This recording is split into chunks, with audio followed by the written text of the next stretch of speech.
Hello दोस्तों, आज हम लोग देखेंगे दो चर वाला रैखिक समीकरण में जो पांच विधि द्वारा जो हम समीकरण युग्म को हल करते हैं उसमें आज जो है तीसरा विधि देखेंगे जो कि आपका क्या है, तुलनात्मक विधि या बाय कंपैरिजन मेथड। तो आइए देखिए कैसे इसे सॉल्व करते हैं। तो समझाने के लिए जो है हम एक एग्जाम्पल लेते हैं और वो आपका एग्जाम्पल है 2x प्लस का 3y इज इक्वल टू 19 और दूसरा एग्जाम्पल है 3x प्लस का 4y इज इक्वल टू 26। आपको जो मेथड अच्छा लगे उसी मेथड से हल कीजिएगा। यदि एग्जाम में पूछता है कि प्रॉपर कि तुलनात्मक विधि से हल करें तभी आप जो है तुलनात्मक विधि को लगाइएगा। तो आइए देखिए, ये जो है हम दो समीकरण युग्म ले लिए हैं। तो इसे मान लीजिए कि समीकरण फर्स्ट है और इसे मान लीजिए कि समीकरण सेकंड है। अब देखिए यहाँ नाम से ही स्पष्ट है कि तुलनात्मक यानी एक दूसरे में क्या करना है कि तुलना करना है। तो तुलना करने के लिए क्या करेंगे कि दोनों में से जो है आप किसी का भी वैल्यू निकाल सकते हैं। तो हम मान लीजिए कि समीकरण एक से चलते हैं। तो समीकरण एक है हमारे पास 2x प्लस का 3y इज इक्वल टू 19। अब यहाँ से क्या कीजिए कि आप किसी एक का वैल्यू निकाल लीजिए, या तो x का वैल्यू निकाल लीजिए या y का वैल्यू निकाल लीजिए।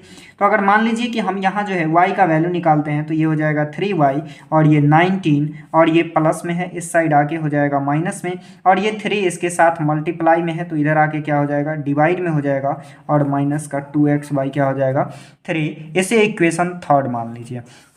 अब क्या कीजिए, अब जो है समीकरण दो से चलिए। किससे चलिए? समीकरण दो से। चूंकि आपको क्या करना है कि तुलना करना है और तुलना करने के लिए उसमें भी हमें y का वैल्यू मिल जाए तो दोनों को तुलना कर लेंगे समीकरण दो से। तो समीकरण दो क्या है? ये है आपका 3x प्लस का 4y इज इक्वल टू 26। अब यहाँ से भी क्या कीजिए कि y निकाल लीजिए। अगर y निकालते हैं तो ये हो जाएगा 4y और ये हो जाएगा 26 और माइनस का 3x। चूंकि इधर ये प्लस में था तो इधर आके माइनस में, और y निकालेंगे तो ये हो जाएगा 26 माइनस का 3x और बटा का 4 हो जाएगा। इसे जो है आप इक्वेशन 4 कह दीजिए। क्या कह दीजिए? इक्वेशन 4। और चूंकि हम लोग बना रहे हैं तुलनात्मक विधि तो दोनों को तुलना करना होगा। क्या करना होगा? तुलना। यानी समीकरण 3 और 4 को जो है आपस में बराबर कर दीजिए। देखिए यहाँ भी y है, यहाँ भी y है, तो y को तो लिखने की जरूरत नहीं है।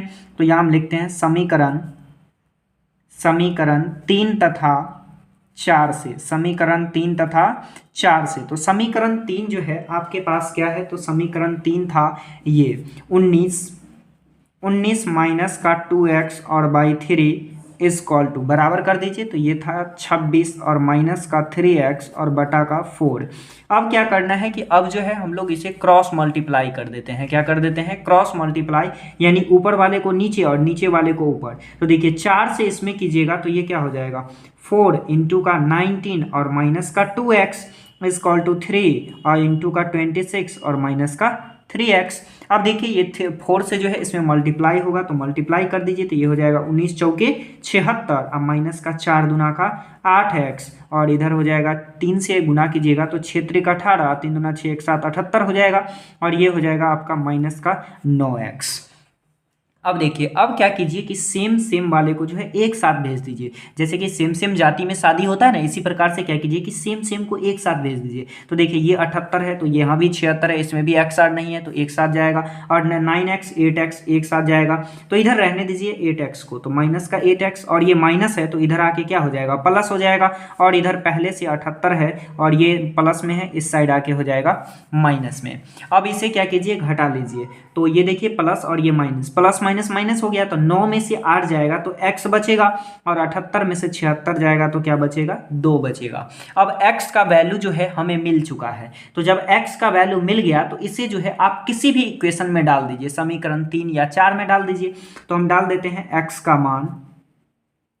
मान समीकरण 3 में रखने पर। तो समीकरण 3 में रखते हैं तो समीकरण 3 जो है मेरे पास क्या था, y इज इक्वल टू 19 और माइनस का 2x, और x के जगह देख लीजिए यहाँ y इज इक्वल टू 19 और माइनस 2x बाई 3 है। तो x के जगह क्या रखेंगे, x के जगह हमें रखना है 2, तो 2 रखिए और बटा का 3 हो जाएगा ये 19 और माइनस का 4 बाई 3। 19 में से 4 को माइनस कीजिएगा तो क्या हो जाएगा 15, और 15 में 3 से डिवाइड करेंगे तो क्या हो जाएगा 5 हो जाएगा। यानी यहाँ जो है y का वैल्यू हमें मिल गया 5 और x का वैल्यू मिल गया 2।